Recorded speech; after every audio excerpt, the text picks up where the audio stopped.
Ground फ्लोरको क्यान्टिनमा पनि अब sync छ किचनमा। मलाई पनि अब बेसिन झिकाएर ग्रेनाइट फिक्स गर्न बाँकी रह्यो।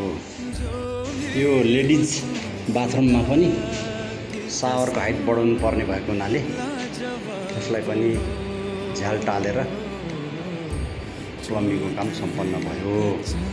अन्ततिरबाट उज्यालो दिने ठाउँ नभएको हुनाले माथि चाहिँ 10 इन्चीको भेन्टिलेटर राखियो। यो किचन काउन्टरमा साइज मिलाएर राखेको छ। अब यसको सिङ्क झिकाएर ग्रेनाइट फिक्स गर्न बाँकी रह्यो। जाम गर्दाखेरि स्पिड लेभल लगाएको छ नि होइन, स्पिड लेभल प्रयोग गरेको छ नि डिबी जाम गर्दाखेरि। ए माथि उपरमा राख्नु नबिर्सिनु है, पछि टेढो मेरो हो भने झ्याउ हुन्छ क्या। यो बाँकी रहेको प्लम्बिङको काम पनि सकियो। यसमा चाहिँ नि झ्याल टालेर सावरको हाइट बढाउनु पर्ने भएको हुनाले ढिलो भएको हो। यो के गर्ने डिजाइन यस्तै छ।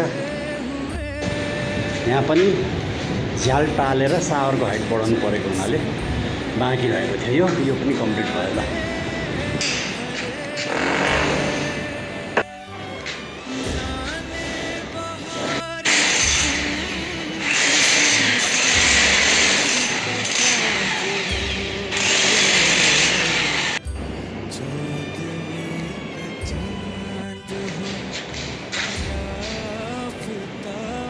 यो ब्यारेकमा चाहिँ रेन वाटरको र